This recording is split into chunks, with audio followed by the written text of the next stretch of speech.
Olá, telespectador, telespectadora da TV Unifev. É com muita alegria que começa agora aqui pela nossa programação o Empreender Tecnologias. Hoje trazendo para você informações sobre um tema de grande importância, um curso novo que a Unifev coloca agora à disposição de toda a nossa comunidade. Nós falamos direto do Labim, através do canal 55 analógico, chegamos aí na sua TV e também através do canal 53.1, que é o nosso novo canal digital. Para conversar conosco hoje aqui nos estúdios do Labim, eu recebo a professora Maria Gabriela Ribeiro dos Reis Pegaiani, né? É coordenadora do curso de Engenharia Mecânica, mestre em Engenharia Mecânica pela Unesp de Ilha e graduada também em Engenharia Mecânica pela Unesp de Ilha. Seja bem-vinda mais uma vez. Tudo bem, Gabriela? Tudo bom, eu que agradeço o convite. É um prazer estar aqui novamente com vocês. Ótimo. E hoje a gente está praticamente, como você é coordenadora do novo curso de Engenharia Mecânica, então a gente recebe justamente para ouvir de você, né? Quais foram os fatores que te levou a escolher primeiro Engenharia Mecânica, falando de você antes da gente falar do curso? Assim, para começar, meu pai, ele sempre trabalhou lá na usina Ilha Solteira, era mecânico, então, queira ou não, eu tinha já um contato com um pouquinho, né, da mecânica. Ele sempre muito criativo, me mostrava as coisas que ele fazia e fui me interessando. Quando chegou na fase de prestar vestibular, eu gostava muito da área de exatas e aí também fui pesquisando os cursos, né? E me encantei pela engenharia mecânica, né? Que eu falo, a gente acaba realizando sonhos, né? Dentro da engenharia. Então, tudo aquilo que é a necessidade das pessoas, tudo que a gente precisa para melhorar a vida das pessoas, a gente trabalha a engenharia mecânica com isso, né? Bacana. Melhorando sempre a vida das pessoas, trazendo mais conforto, né? Trazendo mais segurança também. E o que faz o engenheiro mecânico? Quais os segmentos que esse profissional atua? Então, às vezes a gente tem aquela impressão, até na época que eu cursava, né, engenharia mecânica, muita gente achava que eu ia vestir aquele macacãozinho azul, ia para uma oficina trabalhar. Não é bem assim. Dentro da engenharia mecânica a gente tem 3 grandes áreas. Então, a área que a gente chama de ciências térmicas, que é onde a gente trabalha com vários ciclos. Então, ciclos térmicos, ciclos de refrigeração, ar-condicionado, trocadores de calor. Então, dentro da engenharia mecânica a gente trabalha tudo com isso, mecânica dos fluidos. Então, a gente trabalha o comportamento de algum elemento, alguma estrutura, por exemplo, um avião no ar, né? O comportamento dele, como que é a sustentação dele, a turbulência, como que faz para a gente amenizar essas turbulências que um avião pode sofrer. É o engenheiro mecânico que faz todo esse estudo. A gente tem uma outra área, que é a área de materiais e processos de fabricação.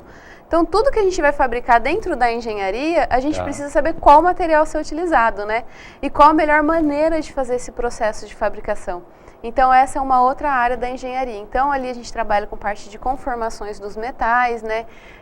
Produção de peças, fabricação dessas peças, o tipo de fabricação que vai ser feita, layout da fábrica, né? Que é um processo produtivo para melhorar a qualidade. A gente também trabalha com a parte de segurança de trabalho, qualidade de todos esses produtos que estão sendo produzidos, que estão sendo estruturados.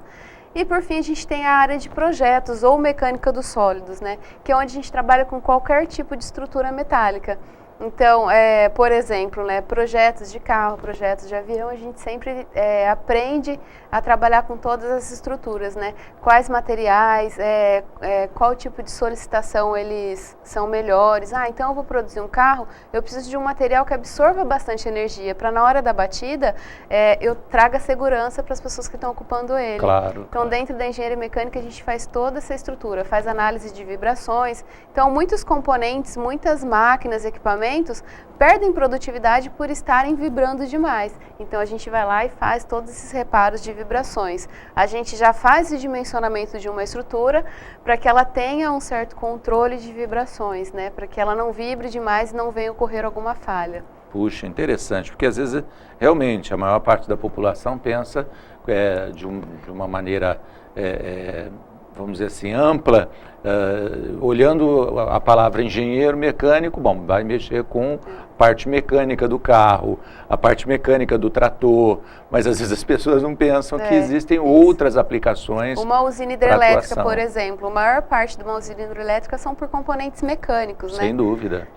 Então, toda análise de vibração das máquinas, né, estrutura das máquinas, as turbomáquinas, né, que são as máquinas de fluxo, são todos engenheiros mecânicos, que tanto dimensiona como também dá manutenção para essas máquinas. Aqui em Ilha, talvez muita gente já tenha tido a oportunidade de visitar a usina e ver o funcionamento dela. Isso. Agora, quem vai, por exemplo, em Foz do Iguaçu, né, lá tem a Itaipu Binacional e ela é aberta à visitação. Então dá para ver bastante mesmo como é que funciona uma usina. Eu tive a oportunidade de fazer estágio na Itaipu, fiz um estágio de férias. É incrível a usina. A usina de Itaipu, o funcionamento, as máquinas são todas muito parecidas com Ilha Solteira. Mas a impressão que a gente tem é que Ilha Solteira é uma maquete e Itaipu é a usina de fato, porque são realmente enormes, né, as turbinas, usinas, diâmetros imensos, né, é uma estrutura linda de se ver, né, engenharia pura que tem ali. Exatamente, e é muito interessante também que a gente na visitação, a gente tem a possibilidade de conhecer o histórico da criação da usina feita em parceria entre Brasil e Uruguai, Paraguai, né? E é interessante que esse período de construção não foi precedido só por investimentos, mas eles firmaram um convênio, criaram um consórcio para poder fazer aquilo, cada um entrou com uma parte do dinheiro referente ao consumo, e hoje o engraçado é que o Brasil compra uma parte da energia que iria para o Uruguai, acaba sendo vendida para o Brasil, né? Porque o consumo deles é muito pequeno. Mas legal, bom, vamos a uma outra pergunta. Você poderia falar de pontos importantes sobre o curso para quem está pensando, telespectador lá em casa, jovens, né? Ou às vezes profissionais já atuando na área, mas que ainda não têm a engenharia, né? Então, quais são aí os pontos mais importantes para quem quer cursar? Eu falo assim que força de vontade é o ponto mais importante para qualquer curso que a gente deseja fazer, né? Sem dúvida. É importante a gente ter uma afinidade, pelo menos, com a área de exatas, né? Eu preciso ser o melhor aluno em matemática, física, não, mas é importante que você goste, que você se esforce para isso, porque a gente a todo momento está trabalhando, né? Com física aplicada, a gente fala que é engenharia, né? Então, tudo que a gente aprende em física, a gente vai aplicar na engenharia. Tudo que a gente tem de matemática são as ferramentas que a gente tem dentro da engenharia para conseguir desenvolver, para conseguir resolver problemas dentro dela. Isso é muito importante. E hoje o mercado, eu acho que ele está cobrando um pouco mais da gente uma parte humana também. Então, a gente não tem que ser só engenheiro, só saber fazer as contas, só saber resolver os problemas, mas também saber olhar a necessidade do consumidor, saber olhar a necessidade do cliente e também saber trabalhar em equipe, né? Sem dúvida, sem dúvida. Mas bacana, porque muitas pessoas se interessam pelo curso e às vezes falta esse tipo de informação, né? Mas como é trabalhar como engenheiro mecânico na área de docência? Falando agora da sua experiência. Isso é bem interessante, assim, porque muita gente olha para mim e fala assim, mas você não atua na sua área, né? E aí eu comento meus alunos, não, para que vocês sejam engenheiros, né, vocês precisam ter outros engenheiros ensinando. E é interessante, porque quando eu tinha aula, um professor uma vez falou assim para mim, o professor Gilberto, eu trabalhava numa empresa, mas eu achei que a minha vida estava monótona, né? E aí eu quis dar aula. E aí eu pensei, nossa, mas será que é tão dinâmico assim? E realmente, porque a gente sempre tem que estar estudando. Então, por exemplo, eu dou aula na disciplina de resistência dos materiais, mas não é porque eu já dei a disciplina que eu tenho a aula preparada e vou dar a mesma aula todo semestre.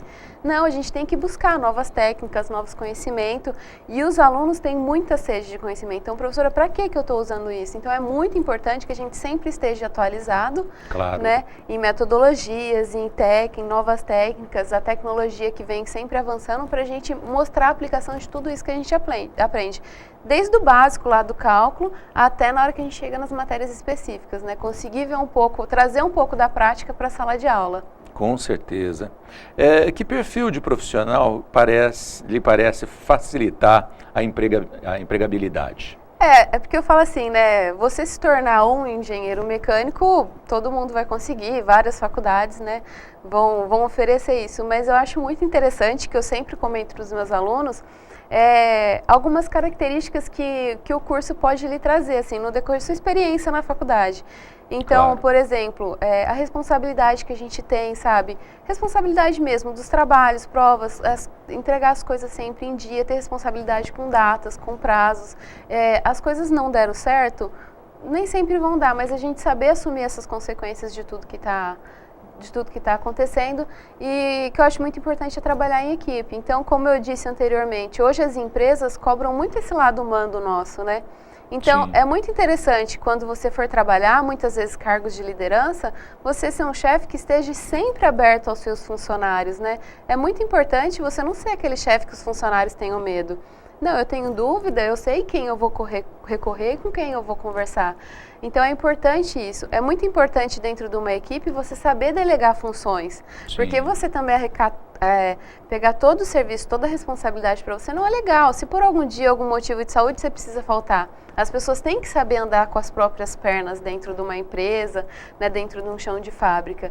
Então, além de toda a bagagem de engenharia, eu acho que é muito importante hoje o profissional ele ter ideia disso, de trabalhar em equipe, delegar funções, né, saber dividir todo esse trabalho, tudo isso que ele está aprendendo. E a faculdade eu acho que é um grande aprendizado. Sem dúvida. A gente sabe que se hoje não tirou nota e amanhã eu tenho que fazer 2 provas ao mesmo dia, é uma consequência de talvez ter estudado um pouco menos, e que eu acho importante os alunos encararem isso não como uma coisa só ruim, mas responsabilidades que eles estão aprendendo para o decorrer da vida deles, que eles saem não apenas engenheiros mecânicos, mas bons cidadãos, pessoas competentes também. Muito legal. Bom, nesse bloco eu vou terminar com uma pergunta. Além a gente vai continuar falando naturalmente do curso, mas além da formação inicial, não digo formação inicial, mas a graduação, né? É importante depois também que o aluno, como você fez, que procurou o mestrado, que ele procure uma especialização para ajudá-lo a encontrar ou a se estabelecer numa determinada área de atuação, e também para o desenvolvimento dele, né, como profissional. É extremamente importante. A gente vai chegando no fim do curso, até dá um frio na barriga, né? A gente sempre tem aquela impressão, será que eu consegui aprender tudo que eu precisava? E com certeza a gente aprendeu, a gente sabe onde buscar. Dentro do curso a gente consegue já perceber as afinidades, do que mais a gente vai gostar, qual dessas 3 áreas eu quero seguir. Dentro disso é importante você seguir uma especialização, fazer um mestrado, a especialização que seja, né, lato sensu, mas para você ter um conhecimento um pouco mais aprofundado daquilo que você gosta, daquilo que você queira. Se você não arrumou um emprego na área que você exatamente gostaria, não tem problema. Eu sempre falo assim, trabalhe, né, comece a trabalhar. Claro. Não desista do sonho, da vontade que você tem de trabalhar em outra área, mas comece a trabalhar, às vezes a gente pega gosto por aquilo, e se não, em algum momento vai dar certo. Eu vejo muitos alunos, às vezes, que, lógico, eles querem se formar, arrumar um bom emprego, ganhar bem, né, mas de preferência que o emprego fosse na esquina da casa dele, né? E, na verdade, por exemplo, alguém que queira trabalhar com mecânica de avião, não tem muito serviço em Votuporanga para isso, né? Então, ele tem que sair, às vezes, ir para uma grande metrópole para poder se empregar numa empresa maior, né? uma empresa de transportes aéreos, por exemplo, qualquer coisa assim, né? Se ele quer ser mecânico de avião, né? Um engenheiro mecânico de avião. Então, eu acho que falta um pouco, às vezes, essa percepção, né, da necessidade, e hoje é assim, né? O legal da engenharia é que ela dá um leque muito grande pra gente. Com certeza. Assim, eu sempre falo, se você quer trabalhar perto da sua casa, você vai conseguir, você vai arrumar. A gente tem muitas usinas sucroalcooleiras aqui na região, Claro. Mas se você quiser dar asa para suas imaginações também, você pode seguir em frente, tanto trabalhar em grandes metrópoles aqui no Brasil, como no exterior também. Sem dúvida. Sempre tem grandes oportunidades. Sem dúvida. Bom, Gabriela, nós vamos para um rápido intervalo, daqui a pouquinho a gente vai estar de volta. E você fica aí, não saia não. Ou então vai só tomar um copinho d'água, mas volta, porque o programa Empreender Tecnologias continua falando do curso de Engenharia Mecânica. Até já.